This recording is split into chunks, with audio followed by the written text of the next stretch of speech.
Halo, assalamualaikum. Apa kabar teman-teman? Semoga semua selalu dalam keadaan sehat walafiat ya. Hari ini aku take video siang hari pertama puasa teman-teman. Oh iya, aku juga mau ngucapin selamat menunaikan ibadah puasa bagi teman-teman yang melaksanakan puasa ya. Mohon maaf lahir batin juga. Aku mohon maaf kalau selama ini aku sering salah-salah kata nih teman-teman. Hari ini aku mau masak nih siang hari sekitar jam 11 siang. Sebenarnya tuh rencananya aku mau masak di sekitar habis asar gitu teman-teman.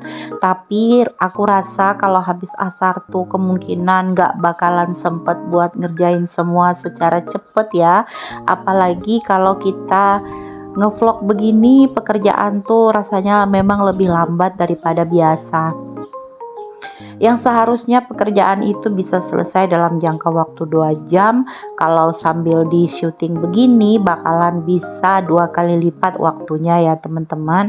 Ini buat teman-teman samaan gak sih sama aku, atau aku aja yang lelet kayak begini kalau pas lagi ngerekord sambil kerja gitu teman-teman.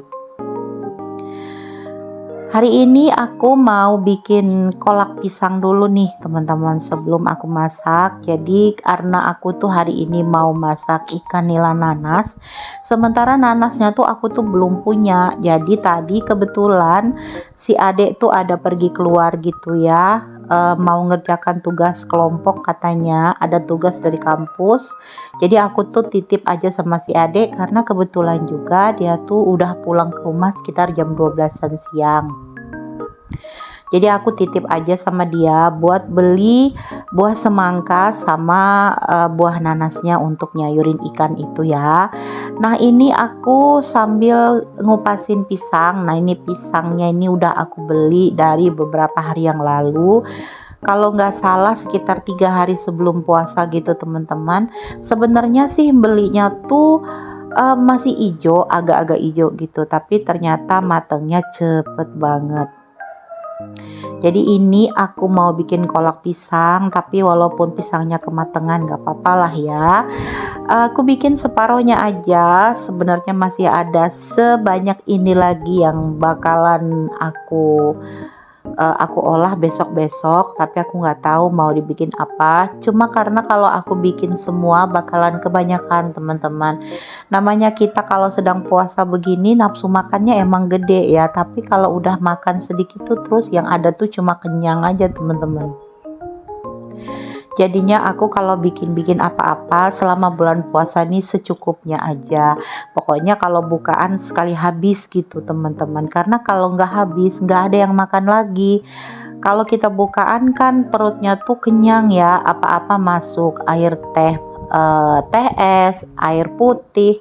Belum lagi kalau ini seperti ini kan bikin kolak, terus belum lagi ada esnya gitu kan. Jadi untuk ngulang makan tuh rasanya udah nggak mungkin lagi teman-teman. Jadinya aku bikinnya secukupnya aja supaya nggak nyisa gitu, karena kalau nyisa nggak ada yang makanin lagi kan sayang, mau bajir jadinya ya kalau sampai terbuang. Ini pisangnya aku rebus dulu teman-teman sebentar karena itu santannya kan nggak terlalu banyak. Langsung aku kasih air panas karena kelapanya itu kan kelapa dari freezer. Nah kalau pisangnya itu aku rebus bersamaan dengan santan, pisangnya belum mateng, santannya tuh udah bakalan pecah gitu teman-teman. Jadi ini aku siasati, aku rebus dulu pakai air biasa tapi sedikit aja supaya pisangnya ini mateng, nanti baru aku masukin santannya dan juga gula merahnya teman-teman. Nah tadi aku ngisi termos, aku tuh kemarin akhirnya beli termos teman-teman. Setelah lama aku tuh nggak punya termos, gara-gara termos aku tuh pecah waktu Pak Su waktu bangunin sarang walet dulu ya teman-teman. Udah lama sih, udah mungkin sekitar 7 tahunan yang lalu. Sejak itu aku tuh nggak pernah beli termos teman-teman. Nah termos yang berwarna oranye yang kecil itu punya mama. Biasanya kalau malam itu dibawa mama masuk ke kamar, karena kalau malam mama tuh kan keselak gitu ya. Kalau tidur kan kadang kita bisa keselak. Nah mama tuh minumnya air hangat teman-teman. Jadi supaya nggak repot pergi ke dapur buat ngambilin air hangat, mama tuh bawa air panas gitu termos ke dalam kamar. Jadinya itu juga jarang diisi sih, cuma diisi malam aja, dan isinya juga sangat-sangat sedikit teman-teman. Akhirnya kemarin 1 hari sebelum bulan puasa aku tuh ke pasar, aku beli termos air panas teman-teman, yang mereknya sama dengan yang aku punya dulu, yang pecah itu. Karena aku udah yakin sama merek ini. Beberapa kali punya termos air panas dengan merek ini tuh panasnya itu awet ya teman-teman. Biasanya itu kalau aku masak hari ini sampai besok udah 24 jam pun masih bisa lah kalau dibikinin teh gitu ya.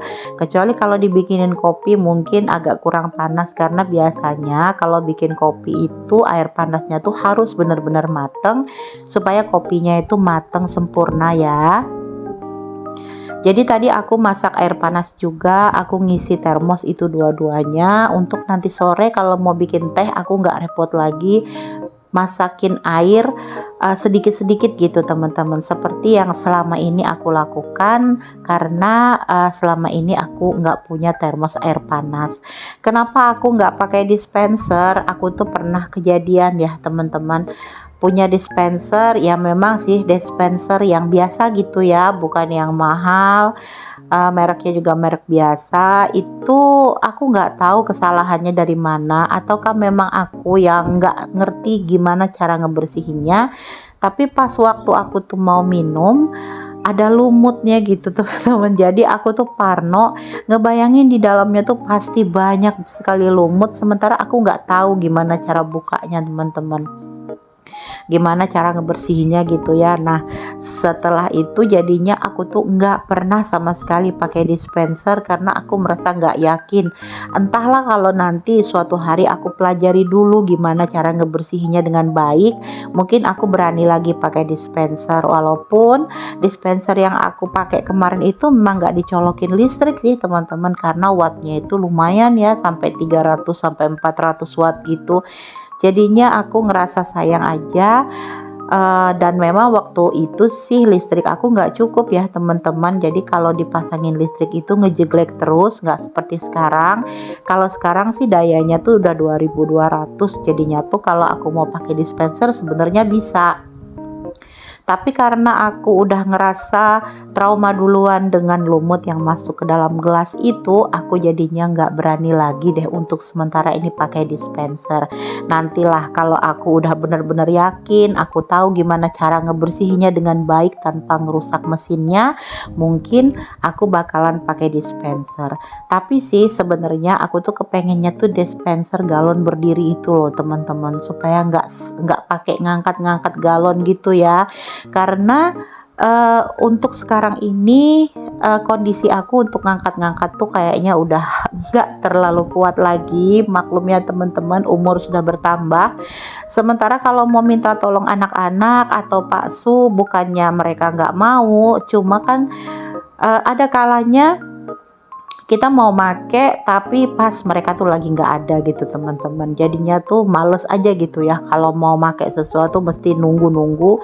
Jadinya rencananya aku mau beli dispenser yang galon berdiri, tapi nanti kalau udah ada rezekinya, dan juga kalau udah aku yakin listriknya bakalan nggak jeglek lagi teman-teman. Karena pemakaian listrik di sini nih di rumah aku tuh lumayan banyak ya. Lampu aja berapa titik gitu teman-teman, belum lagi AC, belum lagi komputernya adek gitu ya, dan itu lumayan mengkonsumsi daya listrik teman-teman. Jadinya aku rada-rada agak takut untuk memakai sesuatu yang berdaya listrik besar, takut ngejeglek aja. Pokoknya agak-agak gimana gitu rasanya teman-teman. Lanjut, ini aku udah nyampe di sini aja teman-teman. Udah, ini aku mau bikin ikan nanasnya. Nanasnya tadi udah dateng, udah aku kupas juga, udah aku bersihin matanya, terus aku potong-potong, ikan nilanya juga udah aku bersihin ya teman-teman. Untuk bumbunya seperti biasa, bawang merah, bawang putih, jahe, kunyit, terasi, dan kemiri teman-teman. Itu yang nggak boleh lupa. Terutama terasi ya, kalau nggak ada terasi tuh rasanya bakalan aneh teman-teman. Kayak gimana ya, kayak amis gitu loh. Tapi kalau pakai terasi rasanya bener-bener mantul endul teman-teman ya. Untuk bumbunya sih sebenarnya ada bumbu yang udah jadi itu, bumbu yang mateng, tapi karena ini mama minta bumbu seger, jadinya aku ulek aja bawang merah bawang putihnya juga.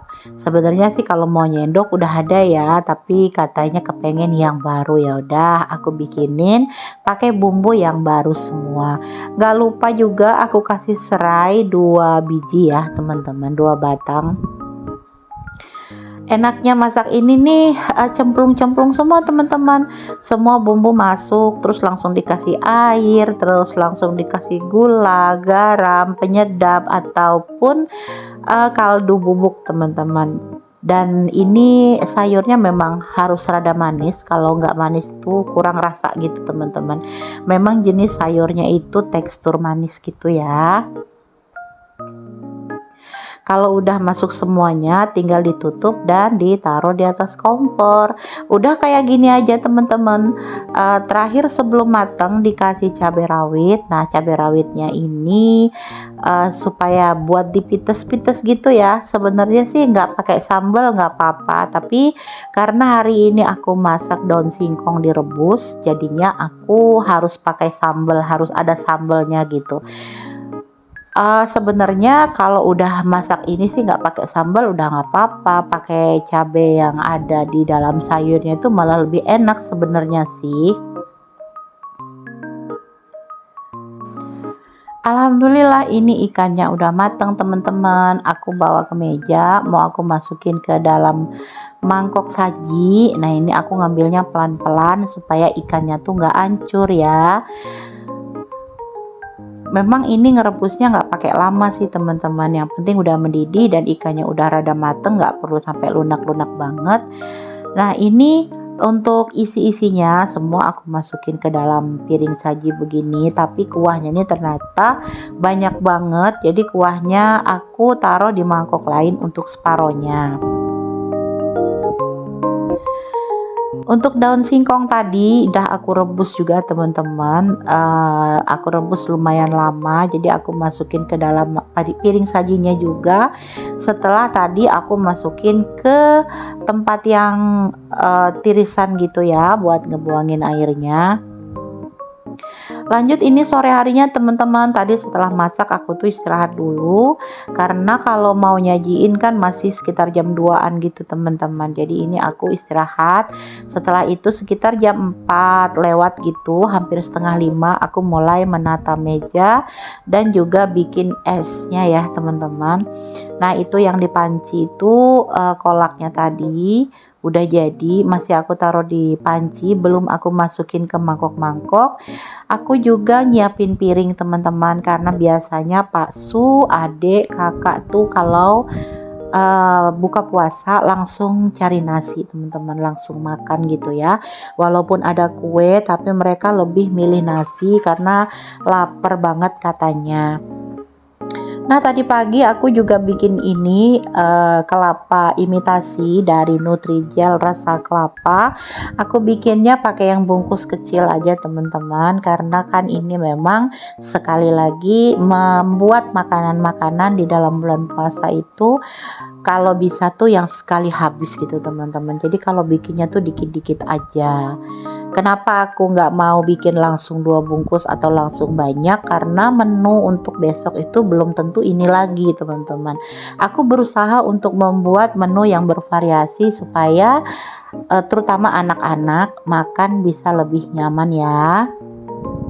Terus esnya juga aku kasih sirup, ini sirup kuda teman-teman, seperti sirup koko pandan, tapi aku nggak tahu ini buatan mana.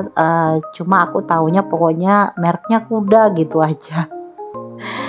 Enak banget. Nah ini bukaan kami teman-teman, ada kolak pisang, ada es kopior kelapa imitasi, terus ada es teh juga karena biasanya mereka makan itu cari es teh.